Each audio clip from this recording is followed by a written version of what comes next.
बात करेंगे खेल के हवाले से। खेल की दुनिया से बहुत अच्छी अच्छी खबरें सामने आ रही हैं। पाकिस्तान हॉकी टीम 13 साल बाद सुल्तान अजलान शाह कप के फाइनल में पहुंच गई है और मलेशिया में जारी 30वें Sultan Azlan Shah hockey cup में जापान ने मलेशिया को शिकस्त दे दी और इसके साथ पाकिस्तान और जापान ने अजलान शाह कप फाइनल में रसाई हासिल कर ली है। दूसरी जानिब अगर बात की जाए, बाबर आजम की क़यादत में कौमी क्रिकेट टीम आयरलैंड के शहर डबलिन पहुंच गई है और कौमी टीम 3 T20 मैचेस खेलेगी। आयरलैंड का दौरा मुकम्मल करके पाकिस्तान क्रिकेट टीम इंग्लैंड पहुंचेगी, जहां उसे इंग्लैंड के खिलाफ 4 T20 इंटरनेशनल मैचों की सीरीज खेलना होगी और ऑब्वियसली उसके बाद जो है वो लोग आगे मूव करेंगे। सबसे पहले ज़रा हॉकी की बात करेंगे। हमारे साथ इस वक्त सीनियर स्पोर्ट्स जर्नलिस्ट माजिद भट्टी साहब मौजूद हैं। भट्टी साहब, बहुत शुक्रिया प्रोग्राम में ज्वाइन करने के लिए। भट्टी साहब, ऐसे ज़्यादातर जो हमारी बातचीत हुई है ना वो क्रिकेट के हवाले से, आज बड़ी खुशी हो रही है कि क्रिकेट के अलावा भी कोई बात पाकिस्तान के स्पोर्ट्स के हवाले से करने को मिल रही है। पाकिस्तान फाइनल में पहुंच चुका है अजलान शाह हॉकी टूर्नामेंट में। कैसा देखते हैं इस परफॉर्मेंस को आप? सबसे पहले तो सबीन और आदिल, आप लोगों का शुक्रिया कि आपने मौका दिया। आप तो बात ही क्रिकेट पे करते हो तो लेकिन अच्छी खबर आ रही है हॉकी के मैदान से। आज आप हॉकी पर भी मौजूद है हमारे साथ। भट्टी साहब, खबरें ही नहीं आ रही होती दूसरे स्पोर्ट्स के हवाले से उस तरह से, लेकिन चले हॉकी के हवाले से आज बताइए, कितने खुश आप है, कैसे देखते हैं परफॉर्मेंस को? देखिए, नेशनल गेम है और यकीनी तौर पर मुल्क में चाहे हॉकी के मैदान से खबर आए या क्रिकेट के मैदान से या किसी सियासी महाज से ही कोई अच्छी खबर आ जाए तो अब हमारे लिए तो ये छोटी छोटी खुशियां रह गई हैं। कल बल्कि ऑफिस में ये भी डिस्कस हो रहा था कि भाई आटा इतना सस्ता हो गया, फला चीज इतनी, तो ये बस ये छोटी छोटी खुशियां। लेकिन हॉकी में जो एक अनफॉर्चुनेट चीज रही पिछले चंद हफ्तों से कि नेशनल गेम जिसमें पाकिस्तान ने माजी में Olympics, world cup, champions trophy, Asian games, Asia cup, बहुत सारे एजाजात जीते, यहाँ पर 2 फेडरेशंस कायम हो गई। मतलब पैरेलल फेडरेशंस का कायम होना, मेरा ख्याल प्राइम मिनिस्टर शहबाज शरीफ साहब चूंकि खुद पेट्रन है पाकिस्तान हॉकी फेडरेशन के, तो उनको कम से कम इस टाइप के जो तनाज़ात हैं, जाते जाते खैर एक फेडरेशन को तो गवर्नमेंट ने कहा कि आप साइड पे हो जाएं। परसों हमने देखा कि शैला रजा जो दूसरी फेडरेशन की प्रेसिडेंट थी, उन्होंने रिजाइन किया। तो देखिए, हमारे पास टैलेंट तो है, लेकिन हॉकी में हमारे पास अनफॉर्चुनेट चीज ये है कि अब हमें ग्रास रूट पे हॉकी कहीं नजर नहीं आती। स्कूलों में, कॉलेजेस में, यूनिवर्सिटीज में, इवन हम शाम को अगर किसी खेल के मैदान के पास से गुजरे तो वहां बच्चे हमें क्रिकेट या फुटबॉल खेलते हुए नजर आते हैं, हॉकी खेलते हुए नजर नहीं आते। बल्कि ये मेरी तहकीक है, अगर आप चाहें तो इसकी तस्दीक भी कर सकते हैं कि आप इस्लामाबाद में हैं, मैं कराची में हूं, आप किसी भी खेलों की शॉप पे चली जाएं, हॉकी स्टिक मांगने की कोशिश करें, मेरा नहीं ख्याल हर दुकान से आपको हॉकी की स्टिक जो है वो दस्तयाब होगी।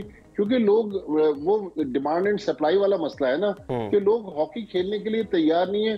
तो ग्रास रूट क्रिकेट में मुझे याद है, आप लोगों की तो खैर कम उम्र है, कि जब हम बच्चे थे 77, 78, 79 में जब इंडिया की टीम पाकिस्तान में 2 टेस्ट मैच खेलने आई हॉकी के, तो बच्चों के पास हॉकी स्टिक नहीं होती थी, वो लकड़ी के डंडों से, या उस जमाने में वॉशिंग मशीनों का दौर नहीं था। हाँ। माएँ जो थी वो डंडों के साथ कपड़े धोती थी। हाँ। तो जो जिसके हाथ में चीज आती थी उससे हॉकी आप ही बता रहे हैं जो स्टिक्स हैं और जो उसकी उसको अवेलेबल होना जो है वो एक बड़ा मसला है, हर किसी को मुयसर नहीं है। वरना आप एक बैट बॉल ले और जहाँ मर्जी दिल करे खेलना शुरू कर दें, एक फुटबॉल ले 22 लोग आराम से उसके साथ खेल सकते हैं। तो हॉकी के लिए जो इंतजामात हैं वो थोड़ा करना पड़ेंगे खेलने के लिए। नहीं, इसलिए आदिल साहब के बच्चे हॉकी की तरफ रागिब नहीं है ना। अगर बच्चे हॉकी स्टिक खेलने के लिए दुकानों पर या स्पोर्ट्स शॉप पर जाएंगे तो यकीनी तौर पर वो दुकानदार भी वो चीज रखेंगे ना। तो बेसिकली हॉकी की अवेयरनेस अब नहीं रही, क्योंकि ग्रास रूट पर हर बच्चा क्रिकेटर बनना चाहता है। मुझे पता है कि मेरे पास अक्सर वालिदैन आते हैं कि हमें फला हमारे बच्चे को एकेडमी में आप गाइड कर दें, ये चला जाए या वहाँ उनको दाखिला दिलवा दें। लेकिन मुझे नहीं याद कि किसी ने हॉकी के बारे में हमसे जानने की कोशिश की हो कि कराची में कहाँ हॉकी खेली जाती है। ठीक है। अच्छा, अब जो मैच है पाकिस्तान और जापान का जो कहा जा रहा है फाइनल होगा, दोनों टीमें जो है वो फाइनल में पहुंच चुकी हैं, क्या देख रहे हैं टीम को किन शोबों में ज़्यादा मेहनत करने की ज़रूरत है? क्योंकि जो दोनों टीमों का मैच में गालिबन वो बराबर रहा, उसमें कोई टीम जीत नहीं पाई। देखिए आदिल साहब, जो पाकिस्तान हॉकी में, मैं खुद वैसे हॉकी बहुत ज्यादा फॉलो नहीं करता। अगर आप थोड़ा सा मुझे पहले आपकी टीम बता देती तो मैं मजीद तैयारी के साथ आता। लेकिन मैं जितना हॉकी को फॉलो करता हूँ, पाकिस्तान हॉकी में जो असल मसला है वो फिटनेस का है। आप देखें, अब चूंकि 4 क्वार्टर का हॉकी मैच हो गया है, पहले 2 क्वार्टर तक तो पाकिस्तान की टीम बड़ी बड़ी टीमों को टफ टाइम देती है। जैसे जैसे मैच आगे बढ़ता है, तीसरे चौथे क्वार्टर में ओपोनेंट्स जो है वो पाकिस्तान पर डोमिनेट कर जाते हैं। इस बार आप देखें पाकिस्तान की फिटनेस का लेवल हमें बेहतर नजर आया। तो मेरे ख्याल में स्किल वाइज तो आज भी पाकिस्तान के पास हालांकि पूल ऑफ प्लेयर्स कम है, लेकिन स्किल वाइज आज भी हमारे प्लेयर्स कम नहीं है। असल मसला जो है वो फिटनेस का है। अच्छा भट्टी साहब, ऑब्वियसली फिटनेस का मसला तो खेल की जब बात की जाए वो तो हर जगह ही नजर आ रहा होता है। अब ऑब्वियसली क्रिकेट की दुनिया की अगर बात करें तो आप और हम बैठ के शुरू से ही हम फिटनेस की बात कर रहे होते हैं कि फिटनेस खिलाड़ियों की नहीं होती किसी भी तरह से। अब ऐसे में क्या देखते हैं, आयरलैंड और इंग्लैंड के खिलाफ जो स्क्वाड गया है, वो स्क्वाड की सिलेक्शन को आप किस तरह देखते हैं? देखें, सिवाय एक आध प्लेयर के सिलेक्शन के और खास तौर पर जो बहुत ज्यादा मीडिया में पिछले 1 वीक से जब से टीम अनाउंस हुई डिबेट हुई, वो हसन अली का सिलेक्शन था। हसन अली नो डाउट पाकिस्तान के टैलेंटेड प्लेयर हैं, उनकी सलाहियतों से किसी को इनकार नहीं है। लेकिन मसला ये कि कुछ अरसे तक तो अभी जो न्यूजीलैंड की सीरीज हुई, हम जमान खान को पाकिस्तान टीम में ट्राई कर रहे थे। फिर पिछले 3-4 साल से मोहम्मद वसीम जूनियर पाकिस्तान के फास्ट बॉलिंग अटैक का हिस्सा थे। शाहनवाज धानी एक और टैलेंटेड सिंध के फास्ट बॉलर। लेकिन ये अचानक जो प्लेयर सिस्टम से गायब हो जाते हैं और ये जो पैराशूट के जरिए लड़के पाकिस्तान की टीम में एंट्री देते हैं, हाँ। ये मेरे ख्याल में थोड़ी कंसर्न की बात है कि दुनिया में अगर आप हमारे पड़ोस में देख लें, श्रीलंका में देख लें, बांग्लादेश, इंडिया में एक सिस्टम है। हमारे यहाँ सिस्टम नहीं, हमारे यहाँ हर प्लेयर के लिए एक अलग उन्होंने पैरामीटर्स रखे हुए हैं। हसन अली, उन्होंने कहा जी हसन अली ने माजी में आईसीसी इवेंट्स में अच्छी परफॉर्मेंस दी है और पौने 2 साल बाद सितंबर 2022 में उन्होंने पाकिस्तान की तरफ से आखिरी T20 इंटरनेशनल खेला और सडनली हमने उनको पाकिस्तान टीम में डाल लिया। तो मेरे ख्याल में ये चीजें जो हैं इस पे देखना चाहिए। लेकिन जो आपका सबीन सवाल था, फिटनेस बिल्कुल पाकिस्तान टीम का मसला है। जब ये टीम परसों रवाना हुई लाहौर से, मोहम्मद रिजवान, इरफान खान, नियाजी और हारिस रऊफ, इनकी फिटनेस के बारे में अभी हमें नहीं पता कि इनकी फिटनेस का लेवल क्या है। क्योंकि वर्ल्ड कप के लिए जो दुनिया के बहुत सारे मुल्कों ने टीमें अनाउंस कर दी, पाकिस्तान अभी तक अपनी टीम अनाउंस नहीं कर सका। उसकी बेसिक वजह ये है कि पाकिस्तान के 4 प्लेयर्स जो थे वो अभी फुली फिट नहीं है। लेकिन जो टीम मैनेजमेंट क्लेम कर रही है और जो कहा जा रहा है कि इनकी फिटनेस में काफी बेहतरी आई है और उम्मीद यही है कि 3 मैचेस, कल पहला मैच आयरलैंड के खिलाफ डबलिन में होना है और 3 मैचेस आयरलैंड में है, 4 मैचेस जिस तरह अभी आप बता रही थी इंग्लैंड में है। उसके बाद मेरा ख्याल में इब्तदाई 4 मैचेस के बाद 3 आयरलैंड और पहला जो 22 तारीख को मैच लीड्स में इंग्लैंड के खिलाफ होगा।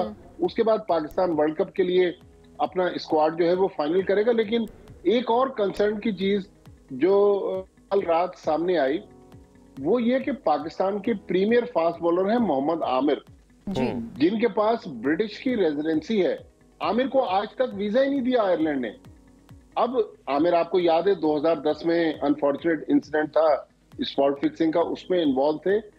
लेकिन 2018 में मोहम्मद आमिर आयरलैंड जा चुके हैं। अब पाकिस्तान जो टॉप की टेस्ट प्लेइंग नेशन है और वर्ल्ड क्रिकेट में जो अपर टियर की टीमें हैं उनमें शुमार होता है। अगर उसके फास्ट बॉलर को कोई मुल्क वीजा न दे तो ये मेरे ख्याल में एक अच्छा साइन नहीं है। पीसीबी को इसमें ऑफिशियली प्रोटेस्ट करने की जरूरत करना चाहिए। लेकिन भट्टी साहब, पहले भी हम बहुत सारे मामलात ऐसे देख चुके होते हैं कि पीसीबी को जहां जहां स्टैंड लेना चाहिए वहां वो स्टैंड लेते दिखाई नहीं दे रहे होते। बाद में जी बातें सामने आ रही होती, स्टेटमेंट्स आ जाती हैं, बट अपने प्लेयर्स के लिए, अपनी क्रिकेट के लिए जिस हद तक आवाज उठानी चाहिए वो हम लैक होता वहां पर हमेशा देख रहे होते, चाहे जो मर्जी सरबराह हो उस टाइम पे। अच्छा, 30 मई तक जिस तरह से मुसलसल जो है टीम ज़ाहिर मैचेस खेलेगी, अब ये वर्ल्ड कप के लिए कितनी तैयारी होगी, इससे कितना फायदेमंद होगा? देखिए सबीन, अब ये टोटल 7 मैचेस रह गए हैं। उसके बाद फिर हमने अमेरिका में वर्ल्ड कप के 4 मैचेस खेलने हैं फर्स्ट राउंड के, फिर वेस्ट इंडीज जाना है और बाकी टूर्नामेंट वेस्ट इंडीज में होगा। तो यकीनी तौर पर इनकी अहमियत तो है। अब आयरलैंड और पाकिस्तान का अगर आप ऑन पेपर देखें, कोई कंपैरिजन नहीं है। जिस तरह अभी मैं आपको बता रहा था कि पाकिस्तान की टीम तो वर्ल्ड कप के लिए वन ऑफ द फेवरेट्स है, आयरलैंड की टीम कहीं मैटर नहीं करती। लेकिन अभी रिसेंटली जिस तरह हमने होम ग्राउंड पर 2 मैचेस न्यूजीलैंड की उस टीम से हारे जो अपने 12 मेन प्लेयर्स के बगैर पाकिस्तान आई थी, तो मेरे ख्याल में खतरे की घंटी तो होम ग्राउंड पर पाकिस्तान के लिए बज गई। अब आपको पता है कि मैं तो कराची में हूँ, इस वक्त 37-38 टेम्परेचर है, अभी सुबह का टाइम है। लाहौर में भी जो मैं देख रहा हूँ टीवी, तो वहां भी मौसम गर्म है। अब अचानक पाकिस्तान की टीम जिस मौसम में गई है, ठंडे मौसम में गई है। आज पाकिस्तान का जुमेरात को पहला प्रैक्टिस सेशन है, कल पहला T20 मैच है। तो मौसम से हम आहंग होने के लिए और उन कंडीशन में ठंडे मौसम में, जाहिर है आपको पता है कि हम लोग जब गर्म मौसम से ठंडे मौसम में जाते हैं तो अक्लेमेटाइज करना इतना आसान नहीं होता। तो ये थोड़ा सा कंसर्न की बात है, लेकिन एक तैयारी के लिए पाकिस्तान टीम के पास अच्छा मौका है। मेरे ख्याल में अगर कोई खुदा न खास्ता पाकिस्तान टीम, आपको पता है कि अपनी परफॉर्मेंसेस से माजी में भी सबको हैरान करती रही है। 2007 में मैं आपके देखने वालों की मेमोरी रिकॉल करूं कि किंगस्टन जमैका में जो मैच हुआ था पाकिस्तान आयरलैंड का, जिसमें 3 विकेट से आयरलैंड जीत गया था और अगले दिन पाकिस्तान टीम के कोच बॉब वुलमर का इंतकाल हो गया था। तो आयरलैंड की टीम अपसेट कर सकती है, लेकिन मेरे ख्याल में पाकिस्तान और आयरलैंड का मुकाबला नहीं है। पाकिस्तान काफी सुपीरियर टीम है। बिल्कुल, और जाहिर है हमारी टीम जितनी अनप्रेडिक्टेबल होती है वो हम देख भी रहे होते हैं, बाजों का आप कह भी रहे होते हैं पता नहीं क्या होगा, लेकिन ऑब्वियसली वहां पर भी अच्छा हम परफॉर्म कर पाते हैं। भट्टी साहब बहुत शुक्रिया प्रोग्राम में हमें ज्वाइन के लिए।